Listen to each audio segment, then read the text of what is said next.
The plates were still steaming, the smell of roasted ham and cinnamon candles hanging heavy in the air, when my mother leaned back in her chair, raised her wine glass, and said loudly enough for every fork to freeze midair, "We're ashamed of you." Her lips curled into a smile like it was a punchline, and then she laughed, sharp, brittle, echoing off the dining room walls. I'm Naomi, 26, the daughter who somehow always managed to disappoint, though I never knew what crime I'd committed this time. Maybe it was the fact I didn't bring a boyfriend, or that my degree didn't come with a six-figure job attached, or maybe that I simply existed outside of her carefully painted image of our perfect family. The table went silent. My cousins stared at their plates. My uncle cleared his throat. My younger brother snickered, like he'd been waiting for this moment all year. And I just sat there, my chest tight, the cranberry sauce trembling on my fork. It would have been easier if she'd whispered it, if it were a private wound. But she made it a performance, her audience complicit in my humiliation. My cheeks burned while her laughter filled the gaps no one else dared to cross. I wanted to sink into the floor, but something inside me didn't break. It shifted. The room tilted, and suddenly I wasn't the child being scolded anymore. I was the woman who had listened to a lifetime of this, and tonight I decided would be the last. "Funny," I said, placing my fork down slowly, deliberately. My voice was steady, though my hands trembled beneath the tablecloth. Because when people ask about my childhood, I'm the one who should be ashamed to tell the truth. Her laughter cut short, a single note hanging in the air.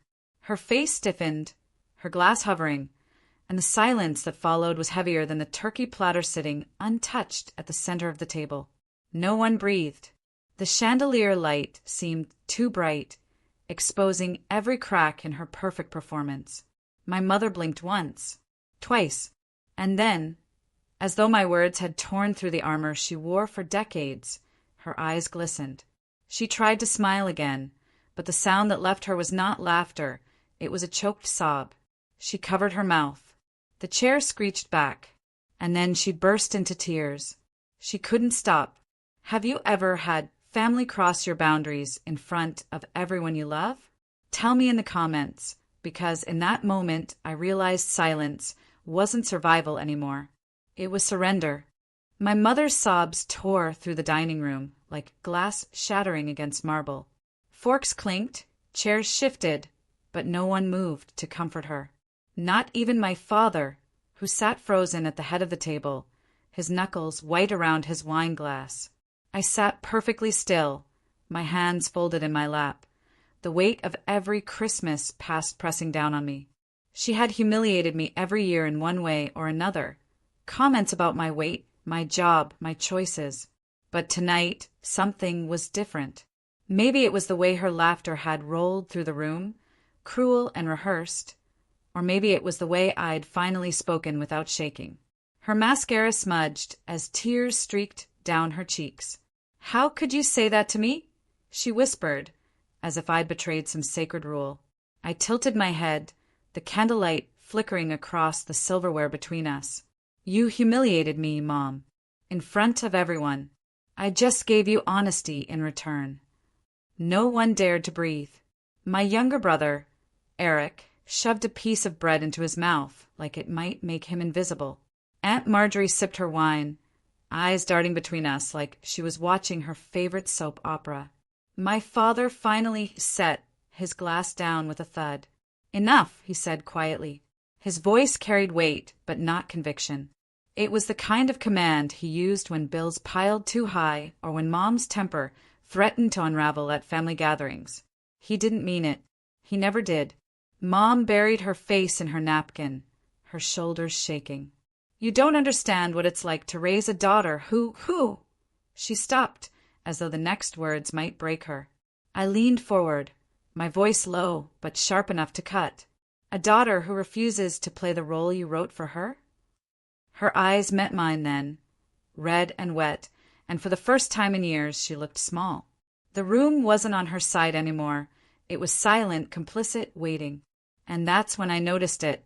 The photo on the mantel, above the fireplace. A family portrait from years ago. Mom, smiling wide, her arms locked tight around us like possession.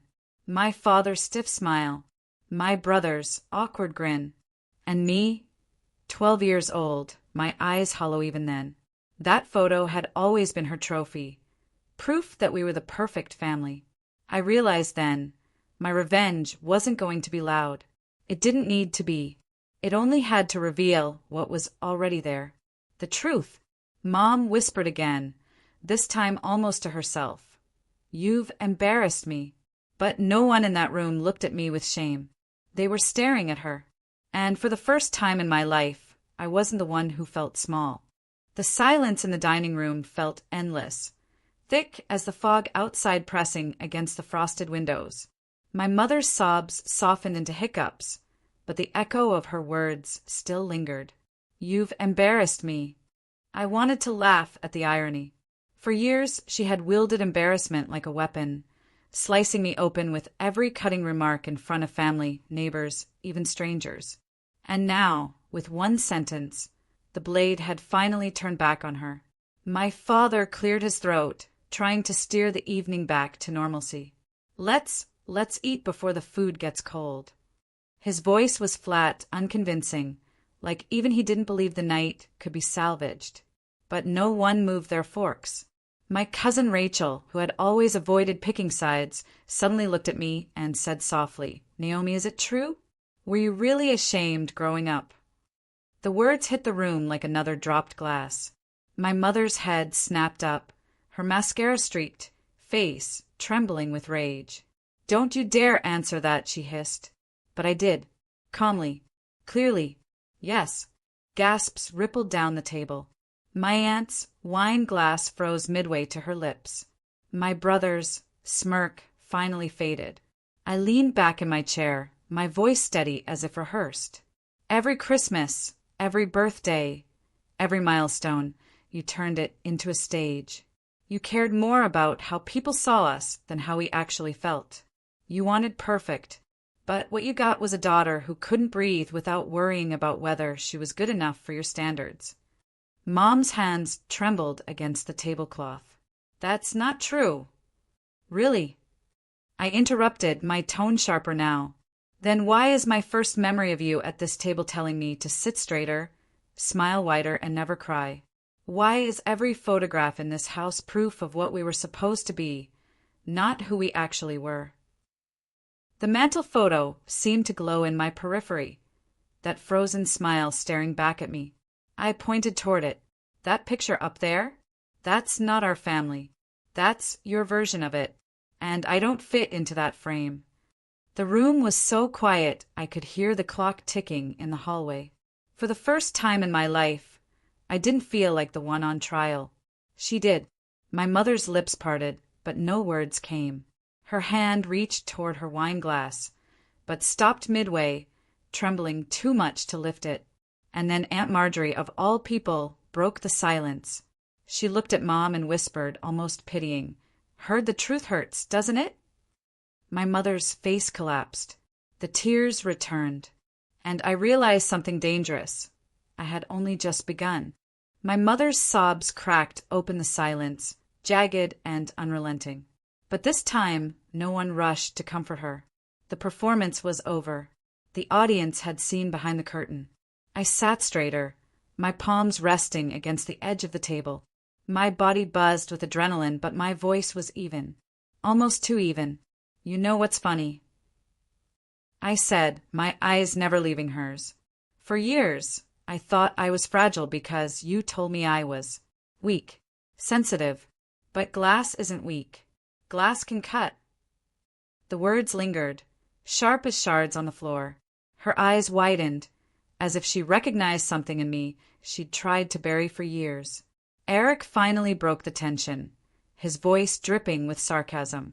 Wow, Naomi, way to ruin Christmas dinner. I turned to him slowly. Christmas was ruined the moment Mom decided humiliation was a holiday tradition. His smirk faltered. For once, he didn't have a comeback. The chandelier above flickered, as if the house itself was holding its breath. I let the silence work, let the weight of truth press against everyone in that room. And then I spoke again, lower, steadier. You've always been more worried about appearances than people, Mom. But appearances don't love you back. And tonight, everyone here finally saw it. Her hands trembled, clutching the napkin like a lifeline. You don't know what I sacrificed for this family, she choked out. I tilted my head, studying her. Then maybe you should have sacrificed your pride instead of your children's happiness. Her face broke, truly broke. She pressed her hands over her eyes, shoulders shaking, her sobs echoing like a child who'd lost control. The others shifted uncomfortably, some looking away, some watching her unravel. Aunt Marjorie whispered under her breath, "Lord have mercy," but made no move to help. And that's when I decided this wouldn't end tonight. Tonight was only the crack in the glass. My revenge would be slow, deliberate, impossible to ignore. I stood up, the chair scraping the floor, and all eyes followed me. "I'm done playing the role you wrote for me," I said, my voice steady. "From now on, I'll write my own." I walked past the mantel on my way out, and my gaze lingered on the framed family portrait. Without thinking, I reached up, straightened it just slightly, then let it tilt crooked again. A small act, but symbolic. That perfect frame would never hold straight again. Behind me, I heard my mother's sobs swell, uncontrollable, unstoppable. And for the first time in my life, I didn't flinch at the sound. The night air bit at my skin as I stepped onto the porch, leaving the muffled sobs and stunned silence behind me. Snowflakes drifted lazily under the yellow porch light, dissolving against my coat sleeve. My breath came out white, steady, like I'd been holding it for years and had finally exhaled. Inside, I could still hear her crying. It was almost surreal, my mother, the woman who never broke character, undone in front of everyone. A lifetime of control slipping through her fingers because I refused to stay quiet. I pulled my phone from my pocket and stared at the black screen, my reflection faint against it. My thumb hovered, tempted to call someone, anyone, but I didn't. Instead, I sat down on the porch step, though it cold through my tights, and thought about that photo on the mantel. That portrait had been everywhere.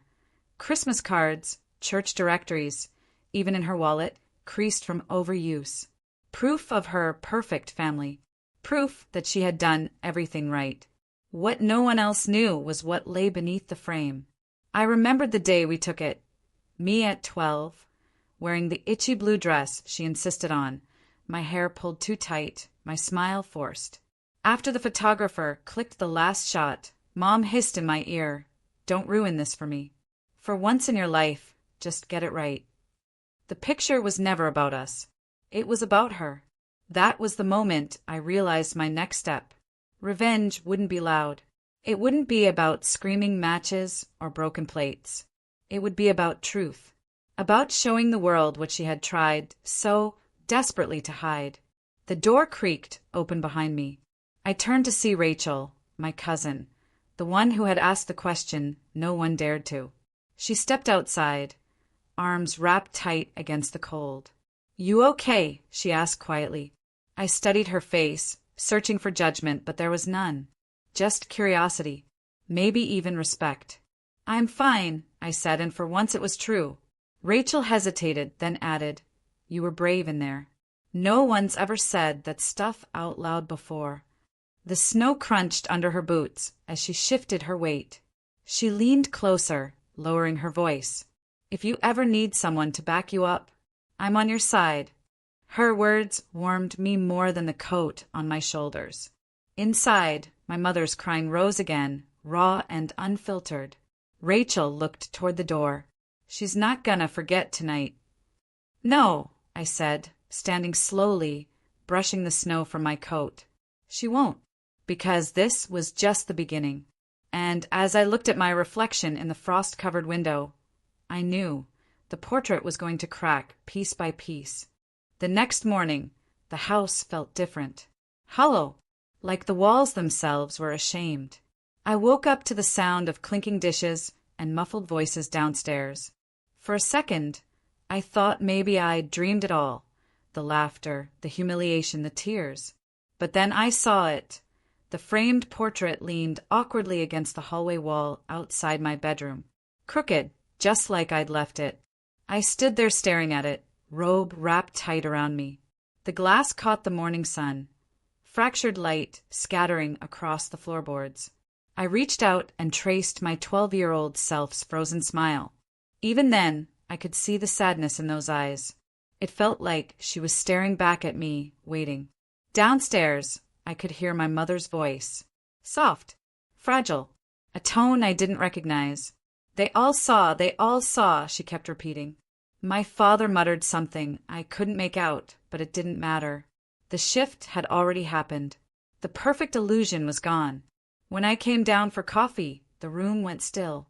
My father looked up from his paper.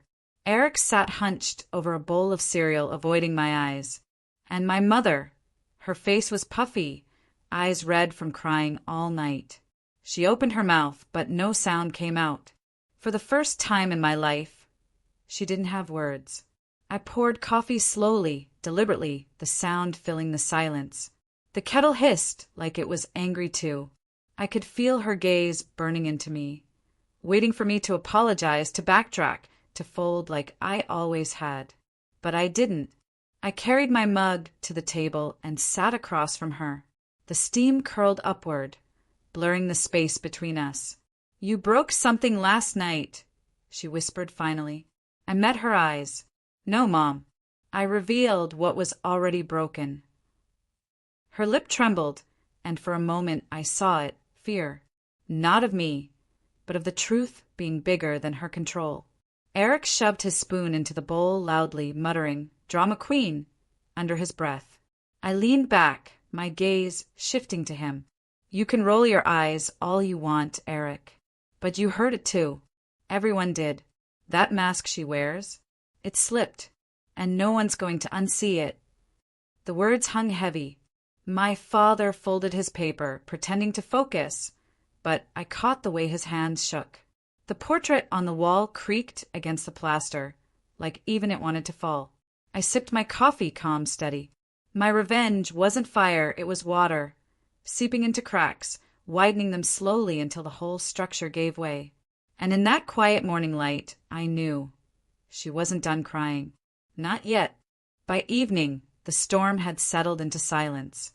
The house felt like a stage after the curtain drops, stale air, heavy with everything unsaid. My mother barely left her room.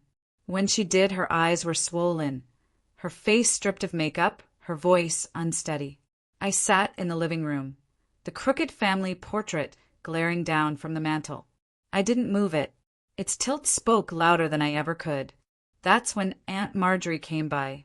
She let herself in, her perfume arriving a full second before she did. She clutched a casserole dish in her gloved hands, eyes darting between me and the staircase. She's not well, Aunt Marjorie said softly, setting the dish down. I raised an eyebrow. Because she got called out? Marjorie exhaled through her nose, like she wanted to scold me but couldn't find the words. Instead, she perched on the arm of the couch. You weren't wrong, Naomi. Don't think I'm saying that. But you hit her where she lives. Where she lives? I repeated. Marjorie gestured toward the portrait, toward the immaculate house that reeked of candles and control. Her reputation, her image, that's her whole identity. You cracked it, and now she doesn't know who she is without it. Her words sank deep, settling in my chest. For a moment, guilt pricked me, but then I remembered every year of biting my tongue until it bled. Every smile that wasn't mine. Every Christmas that felt more like a stage play than a gathering. She built this family on a lie, I said flatly. If the truth ruins her, that's not on me. Marjorie studied me, then gave the smallest nod. Maybe. But truth has a way of spreading, Naomi. People talk. You lit a fire. I didn't answer. I just glanced again at the portrait. Later that night, as snow thickened outside, my mother finally emerged. Her footsteps were slow, hesitant. She walked into the living room, her robe dragging along the floor. Her eyes met mine, wet and tired. You've made a fool of me, she whispered. I set my book down, my voice calm. No, Mom. You did that yourself. I just stopped covering for you." Her face crumpled. She sank into a chair, her sobs rising again, raw and desperate. "They'll never look at me the same." For the first time, I didn't move to comfort her. I let her cry, the sound filling the house like wind through broken glass. And as I watched her unravel beneath that crooked frame, I understood. Revenge wasn't about punishment. It was about exposure. And she was finally exposed. Snow still blanketed the streets when morning came, muffling the world in quiet. Inside, the house felt just as muted. No clinking dishes, no chatter, no pretense. Only the faint sound of my mother's footsteps pacing upstairs. I stood in the living room, staring again at the crooked portrait on the mantel. The tilt was slight, but it was everything. That frame had once been her armor, proof she was the perfect mother with the perfect family.